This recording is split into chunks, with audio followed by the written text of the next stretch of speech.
नमस्कार दोस्तों, आप सभी का स्वागत है आपके अपने YouTube channel bright future in education में। आज हम बात करने वाले हैं 9 फरवरी के करंट अफेयर के जो महत्वपूर्ण क्वेश्चन बनते हैं उनके बारे में इस वीडियो में चर्चा करेंगे। तो वीडियो के अंत तक बने रहिए। अभी तक आपने चैनल को सब्सक्राइब नहीं किया, चैनल सब्सक्राइब करें, वीडियो को लाइक करें, शेयर करें। हर एग्जाम्स में करंट अफेयर के 2 से 5 क्वेश्चन सभी एग्जाम में आते हैं। तो वीडियो के अंत तक बने रहिए। चलिए शुरू करते हैं। आपका कीमती समय न लेते हुए फटाफट इन क्वेश्चनों के आंसर जानते हैं कि आज करंट अफेयर में क्या है। आज का हमारा पहला क्वेश्चन है, हरियाणा में नए सेक्टर विकसित करने की योजना किस संस्था द्वारा लागू की गई है? किस संस्था द्वारा लागू की गई है नए सेक्टर विकसित करने की? तो ऑप्शन उसका होगा डी, HSVPN के द्वारा लागू किया गया है। इसकी कुछ महत्वपूर्ण जानकारियां हैं इससे संबंधित, उनके बारे में जान लेते हैं। हरियाणा सरकार ने HSVP हरियाणा शहरी विकास प्राधिकरण के तहत नए सेक्टर विकसित करने की योजना को मंजूरी दी है। इस योजना के अंतर्गत राज्य में 1,46,707 एकड़ लगभग 1.5 लाख एकड़ भूमि पर नए सेक्टर विकसित किए जाएंगे। योजना का मुख्य उद्देश्य अवैध कॉलोनियों पर रोक लगाना, लोगों को किफ़ायती दरों पर आवासीय, व्यवसायिक और संस्थागत प्लाट उपलब्ध कराए जाएंगे। जमीन की खरीद ई भूमि पोर्टल के माध्यम से की जाएगी। इसका मुख्य प्रस्ताव को मुख्यमंत्री नायब सिंह सैनी ने मंजूरी दी है। गुरुग्राम, फरीदाबाद, हिसार, पंचकुला, रोहतक सहित कई शहरों में नए सेक्टर विकसित होंगे। नेक्स्ट क्वेश्चन है, हरियाणा में स्मार्ट मीटर लगाने की घोषणा किसने की है? तो हरियाणा में स्मार्ट मीटर लगाने की घोषणा किसने की? इस क्वेश्चन का सही जवाब होगा ऑप्शन बी, अनिल विज ने की है, जो विद्युत ऊर्जा के ऊर्जा मंत्री हैं। इसके कुछ महत्वपूर्ण पॉइंट है, जानकारी हम जान लेते हैं। हरियाणा में स्मार्ट मीटर बिजली लगाने की घोषणा ऊर्जा मंत्री अनिल विज ने की है। राज्य में सभी पुराने बिजली मीटर हटाकर नए स्मार्ट मीटर लगाए जाएंगे। यही योजनाएं चरणबद्ध तरीके से लागू की जाएगी। स्मार्ट मीटर में उपभोक्ताओं को प्रीपेड पोस्टपेड दोनों विकल्प मिलेंगे। प्रीपेड मोबाइल रिचार्ज की तरह कार्य करेगी। पोस्टपेड विकल्प के उपभोक्ताओं पहले बिजली का उपयोग करेंगे और बाद में बिल भरेंगे। स्मार्ट मीटर से पारदर्शिता, स्टिक बिलिंग और बिजली बचत को बढ़ावा मिलेगा। बिजली ढांचे के अमलीकरण के तहत ट्रांसफार्मर की क्षमता भी बढ़ाई जाएगी। तो ये क्वेश्चन भी आ सकता है, ऊर्जा मंत्री कौन है? तो अनिल विज हैं। नेक्स्ट क्वेश्चन है, लुवस हरियाणा के किस पशु चिकित्सक को अंतर्राष्ट्रीय सम्मेलन में बेस्ट पोस्टर अवार्ड मिला है? लुवास को किसमें बेस्ट पोस्टर अवार्ड मिला है? तो इस क्वेश्चन का सही जवाब किसे मिला है? Option C, doctor Jatin Kurma को मिला है। जी कुछ महत्वपूर्ण जानकारी है। लाला लाजपत राय पशु चिकित्सक पशु विज्ञान विश्वविद्यालय हिसार के डॉक्टर जतिन खुरमा को अंतर्राष्ट्रीय स्तर पर सम्मान मिला है। डॉक्टर जतिन पशु शल्य चिकित्सक हैं।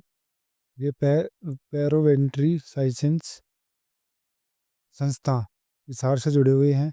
उन्हें यह अंतर्राष्ट्रीय सम्मेलन में बेस्ट पोस्टर अवार्ड्स प्रदान किया गया है। यह सम्मेलन विज्ञान भवन दिल्ली में आयोजित हुआ है। सम्मेलन का विषय था open stage digital and blooded learning में उभरते रुझानों और चुनौतियों के से है। सम्मेलन का आयोजन दिल्ली विश्वविद्यालय DU के कैंपस ऑफ ओपन लर्निंग के अंतर्गत किया गया है। डॉक्टर जतिन के शोध पोस्टर का विषय था वेटरनरी एजुकेशन में स्मार्ट क्लासरूम इंटीग्रेशन का प्रभाव है। नेक्स्ट क्वेश्चन है, महर्षि दयानंद यूनिवर्सिटी MDU रोहतक से जुड़ा डेफिनेटली स्टार्टअप किस क्षेत्र से संबंधित है? किस क्षेत्र से संबंधित है? तो इस क्वेश्चन का सही जवाब होगा ऑप्शन सी, समावेशी फूड ट्रैक स्टार्टअप से संबंधित है। इसकी कुछ महत्वपूर्ण जानकारियां हैं। विक्टोरिया महर्षि दयानंद विश्वविद्यालय रोहतक में जुड़ा दक्षिण एशिया का पहला विश्वविद्यालय आधारित समावेशी फूड ट्रैक स्टार्टअप है। इसकी विशेषता यह है कि इससे दिव्यांग, विशेष रूप से मुंह उधर छात्र संचालित रहते हैं। इसमें समावेशी उद्यमिता को बढ़ावा मिलता है। डॉक्टर मल्लिका नड्डा ने इसे संयुक्त राष्ट्र के सतत विकास लक्षण के अनुरूप बताया है और विकसित भारत 2047 की सोच से जुड़ा हुआ है। इस स्टार्टअप की सफलता को ने फ्रेक कहानी के रूप में प्रदर्शित किया है, एक्टिव किया है। आइगनू ने इसे अपने बी वोक एमएसएमई पाठ्यक्रम में शामिल कर अकादमिक मान्यता दी है। पेट्रिया उच्च शिक्षण संस्था द्वारा दिव्यांग के सशक्तिकरण और आत्मनिर्भर का उत्कृष्ट उदाहरण है। नेक्स्ट क्वेश्चन है, हरियाणा में विदेश में एमबीबीएस करने वाले छात्र को इंटर्नशिप से पहले कौन सी परीक्षा पास करने अनिवार्य कर दी गई है? कौन सी परीक्षा पास करने अनिवार्य कर दी? तो ऑप्शन डी है, ऑप्शन डी एफएमजीई और foreign medical graduation examination, foreign medical education graduate examination. Option D इस क्वेश्चन का सही जवाब होगा। ये कुछ महत्वपूर्ण जानकारियां हैं। हरियाणा मेडिकल काउंसिलिंग ने विदेश में एमबीबीएस करने वाले छात्रों के लिए इंटर्नशिप नियमों को कड़ा कर दिया है। अब एफएमजीएस को हरियाणा में इंटर्नशिप के लिए एफएमजी परीक्षा पास करना अनिवार्य कर दिया गया है। काउंसिलिंग ने छात्रों से यह प्रमाण मांगा है कि उन्होंने वास्तविक रूप से विदेश में रहकर पढ़ाई की है। इसके लिए विदेश में निवास प्रमाण, पासपोर्ट, वीजा विवरण और यात्रा रिकॉर्ड अनिवार्य किया गया है। साथ ही यह भी स्पष्ट करना होगा कि पढ़ाई ऑनलाइन थी या ऑफलाइन। इस नियमों का उद्देश्य फर्जी या आंशिक विदेशी पढ़ाई के मामले में रोक लगाना है। नेक्स्ट क्वेश्चन है, केंद्र सरकार ने बजट 2026 में हरियाणा के किस पुरातात्विक स्थल को देश की 15 आइकॉनिक साइट में शामिल किया है? तो किसे किया है? राखी गढ़ी को किया है, ऑप्शन सी इस क्वेश्चन का सही जवाब। इससे कुछ महत्वपूर्ण पॉइंट है, जानकारी हम जान लेते हैं। केंद्र सरकार ने केंद्रीय बजट 2026 में देश की 15 आइकॉनिक प्रतिष्ठित विरासत स्थलों को की विकसित की घोषणा की है, विकास की घोषणा की। इसे 15 आइकॉनिक साइट में हरियाणा का राखीगढ़ी पुरातात्विक स्थल पर शामिल किया गया है। राखीगढ़ी का चयन इसके वैश्विक ऐतिहासिक महत्व और हड़प्पा संस्कृति सभ्यता से जुड़ा जुड़ाव के कारण किया गया है। यह निर्णय भारतीय प्राचीन शहरी सभ्यता को अंतर्राष्ट्रीय मंच पर पहचाने दिलाने की दिशा में महत्वपूर्ण कदम उठाया है। आइकॉनिक साइट योजना का उद्देश्य संरक्षण, पर्यटन, स्थानीय विकास को एक साथ बढ़ावा देना है। राखीगढ़ी को विकसित करने में हेरिटेज टूरिज्म को मंजूरी मिली है, मजबूती मिली है। इससे हरियाणा में रोजगार के नए अवसर पैदा होंगे, विशेषकर स्थानीय युवाओं के लिए।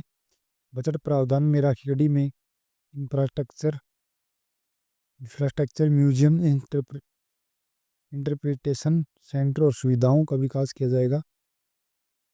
आइकॉनिक साइट योजना के तहत वैश्विक स्तर पर भी सुविधाओं और संरक्षण मानक अपनाए जाएंगे।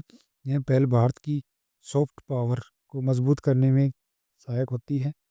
राखीगढ़ी को शामिल करने से सरस्वती सरस्वती सभ्यताओं पर शोध को भी बढ़ावा मिलता है। यह निर्णय विकास के साथ विरासत सोच को दर्शाना है, डेवलपमेंट विद हेरिटेज को दर्शाना है। नेक्स्ट क्वेश्चन है, हरियाणा का कौन सा शहर बजट में तेज और आधुनिक शहर के रूप में उल्लेखित है? तो कौन सा शहर है? गुरुग्राम बी ऑप्शन क्वेश्चन का सही जवाब होगा। इसे संबंधित कुछ महत्वपूर्ण जानकारी हैं, उनके बारे में भी जान लेते हैं। बजट 2026 में केंद्र सरकार ने टीयर 2 और टीयर 3 शहरों में ढांचागत विकास के लिए 12.2 लाख करोड़ रुपए का प्रावधान किया है। 12.2 लाख करोड़ रुपए का प्रावधान किया है। इस योजना का उद्देश्य 15 लाख तक की आबादी वाले शहरों को आधुनिक बुनियादी सुविधाओं से लैस करना है। हरियाणा के प्रमुख शहर जैसे गुरुग्राम, फरीदाबाद, पंचकुला, रोहतक, सोनीपत, पानीपत, हिसार और यमुनानगर को इसका लाभ मिलने की संभावना है। इस शहरों को सिटी इकोनॉमिक रीजन के रूप में विकसित किया जाएगा। अगले 5 वर्ष में सड़क, पानी, सीवर, डिजिटल इंफ्रास्ट्रक्चर और सरकारी इमारतों पर विशेष ध्यान दिया जाएगा। नेक्स्ट क्वेश्चन है, जिंदल स्टेनलेस को हाल ही में कौन प्रतिष्ठित पुरस्कार मिला है? प्रतिष्ठित पुरस्कार मिला है स्टेनलेस इसको कौन सा पुरस्कार मिला था? इस क्वेश्चन का सही जवाब option D brand of the year CSR award मिला है। इसके कुछ महत्वपूर्ण पॉइंट्स हैं के बारे में इस वीडियो में जान लेते हैं। जिंदल स्टेनलेस को संवाद कॉर्पोरेट एक्सीलेंस अवार्ड 2026 में brand of the year CSR platinum श्रेणी में से सम्मानित किया गया है। यह पुरस्कार कंपनी की प्रभावी कॉर्पोरेट सोशल रिस्पॉन्सिबिलिटी पहल के लिए प्रदान किया गया है। कंपनी अपनी यंत्रों के आसपास और दूरदराज के क्षेत्रों में स्थानीय समुदायों को सशक्त बनाने में कार्य कर रही है। प्रबंधक निर्देशक बैदल जिंदल ने बताया है कि कंपनी अपनी कार्यप्रणाली में ESG environmental social and governance सिद्धांतों को प्राथमिकता दी है। नेक्स्ट क्वेश्चन है, हरियाणा के किस स्थान पर भारतीय मूल मूर्तिकला पार्क की स्थापना की जाएगी? तो किस स्थान पर मूर्तिकला पार्क की स्थापना की जाएगी? कुरुक्षेत्र पीओ के अंदर की जाएगी। Sorry, option A Kurukshetra PO के अंदर की जाएगी। इस क्वेश्चन का सही जवाब ऑप्शन ए होगा। इसी कुछ महत्वपूर्ण पॉइंट्स उनके बारे में जान लेते हैं। हरियाणा के पीहोर कुरुक्षेत्र में एक भारतीय मूर्तिकला पार्क की स्थापना की जाएगी, जिसकी घोषणा सरस्वती तीर्थ पीहो में आयोजित 15 दिवसीय नेशनल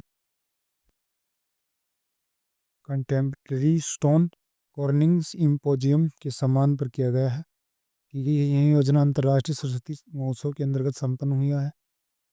सिम्पोजियम का आयोजन Haryana Saraswati heritage development board और art and culture affair department Haryana सरकार द्वारा संयुक्त रूप से किया गया है। देश भर से आप कलाकारों से प्राकृतिक कोल मार्बल पर काम करते हुए 16 आधुनिक एवं भव्य मूर्ति तैयार की गई है।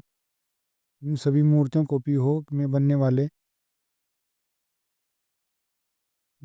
कंटेम्प्रेरी स्कल्पचर पार्क में स्थापित किया जाएगा, स्थायी रूप से स्थापित किया जाएगा। नेक्स्ट क्वेश्चन है, हरियाणा में फेसलेस प्रॉपर्टी रजिस्ट्रेशन प्रणाली की शुरुआत सबसे पहले कहाँ की जाएगी? तो कहाँ की जाएगी? क्वेश्चन का सही जवाब फरीदाबाद के अंदर। सी ऑप्शन क्वेश्चन का सही जवाब है। इसकी कुछ महत्वपूर्ण जानकारियां हैं। हरियाणा सरकार ने भूमि पर पंजीकरण प्रणाली में बड़ा बदलाव करने जा रही है। पेपरलेस रजिस्ट्रेशन के बाद अब फेसलेस प्रॉपर्टी रजिस्ट्रेशन शुरू करने की तैयारी कर रही है। फेसलेस रजिस्ट्रेशन में किसी भी व्यक्ति को रजिस्टर कार्यालय जाने की जरूरत नहीं होगी। पूरी तरह रजिस्ट्री प्रक्रिया ऑनलाइन और डिजिटल की जाएगी। इस योजना की शुरुआत फरीदाबाद में पायलट प्रोजेक्ट के रूप में की जाएगी। पायलट प्रोजेक्ट की संभावित शुरुआत मार्च के अंत में है। यह परीक्षण चरण लगभग 3 महीने तक चलेगा। फरीदाबाद सफल होने पर प्रणाली को पूरी तरह हरियाणा में लागू कर दी जाएगी। यह पहल राजस्व एवं आपदा प्रबंधन मंत्री विपुल गोयल के निर्देश पर की जा रही है। आपदा प्रबंधन मंत्री कौन है? तो विपुल गोयल हैं। एक क्वेश्चन बनता है इसमें। इस प्रणाली का मुख्य उद्देश्य पारदर्शिता बढ़ाने और भ्रष्टाचार पर रोक लगाना है। फिजिकल मौजूदगी और मानवीय हस्तक्षेप को न्यूनतम किया जाएगा। फेसलेस सिस्टम की से तेज सर्विस डिलीवरी और डेटा सुरक्षित निश्चित होगा। नेक्स्ट क्वेश्चन है, भिवानी जिले में राष्ट्रीय आविष्कार सप्ताह 2025-26 के अंतर्गत कुल कितने सरकारी स्कूलों का चयन किया गया? तो कितने स्कूलों का चयन किया? तो 28 का दिया गया। ऑप्शन सी इस क्वेश्चन का सही जवाब है। इससे कुछ महत्वपूर्ण जानकारियां हैं। भिवानी जिले की सरकारी स्कूलों में राष्ट्रीय आविष्कार सप्ताह 2025-26 के तहत जल संरक्षण में पानी पुनः उपयोग को बढ़ावा देने के लिए की विशेष मुहिम शुरू की गई है। इस अभियान में जिले के 7 ब्लॉकों के 28 सरकारी स्कूलों का चयन किया गया है। कार्यक्रम का उद्देश्य छात्रों को जल संरक्षण के प्रति जागरूक बनाकर समाज में सकारात्मक बदलाव लाना है। अभियान के लिए 1.12 लाख रुपए का बजट निर्धारित किया गया है। इसमें से प्रत्येक स्कूल को 4,000 अभियान दिए जाएंगे। नेक्स्ट क्वेश्चन है, दोस्तों आपने अभी तक चैनल को सब्सक्राइब नहीं किया, चैनल सब्सक्राइब करें, वीडियो को लाइक करें, शेयर करें। हरियाणा में मत्स्य पालन को बढ़ावा देने के लिए राज्य स्तर पर प्रमुख योजना कौन सी है? इस क्वेश्चन का सही जवाब है ऑप्शन बी हरियाणा राज्य मत्स्य विकास योजना। इसका सही जवाब होगा। इससे कुछ महत्वपूर्ण पॉइंट जानकारियाँ हैं उनके बारे में जान लेते हैं। हरियाणा सरकार द्वारा मत्स्य पालन को कृषि वैकल्पिक एवं लाभकारी व्यवस्था के रूप में विकसित किया जा रहा है। हरियाणा सरकार राज्य मत्स्य विकास योजना के तहत तालाब निर्माण, नवीकरणीय बीज, फीड, रेटर, आइस बॉक्स आदि पर 40 से 60% तक अनुदान दिया जाता है। प्रधानमंत्री मत्स्य संपदान योजना केंद्र व राज्य की संयुक्त योजना है, जिसका उद्देश्य आधुनिक तकनीकी बायोफ्लॉक झींगा पालन और इस उच्च उत्पादन को बढ़ावा देना ही इसका मुख्य उद्देश्य है। नेक्स्ट क्वेश्चन है, हाल ही में चर्चा में रही पुस्तक सफर सृष्टि का लेखक कौन है? इसके लेखक कौन है? तो इस क्वेश्चन का सही जवाब होगा ऑप्शन ए राधेश्याम गोमला है। इसकी कुछ महत्वपूर्ण जानकारियां हैं, उसके बारे में जान लेते हैं। सफर सृष्टि का पुस्तक लेखक राधेश्याम गोमला द्वारा रचित एक विचारोत्तेजक प्रतीक है, जिसमें विज्ञान, इतिहास और दर्शन का समन्वय देखने को मिलता है। यह पुस्तक बिग बैंग सिद्धांत से लेकर आधुनिक मानव तक सृष्टि के विकास की क्रमबद्ध व्याख्या करती है। इसमें लुका लास्ट यूनिवर्सिटी कॉमन एंड स्टोर से मानव विकास की वैज्ञानिक व्याख्या प्रस्तुत की गई है। पुस्तक में सिद्धांत, सिंधु सरस्वती व सभ्यता, वैदिक संस्कृति, प्राचीन लिपियां, काल गणना और मंदिर परंपरा जैसे विषयों का विशेष विश्लेषण किया गया है। इसका विमोचन 1 मार्च को महेंद्रगढ़ हरियाणा में किया जाएगा, जो राज्य की ऐतिहासिक बौद्धिक गतिविधियों को प्रोत्साहन देता है। आज के लिए इतना ही, मिलते हैं कल नए करंट अफेयर के साथ। वीडियो को लाइक करें, शेयर करें, चैनल को सब्सक्राइब करना ना भूलें।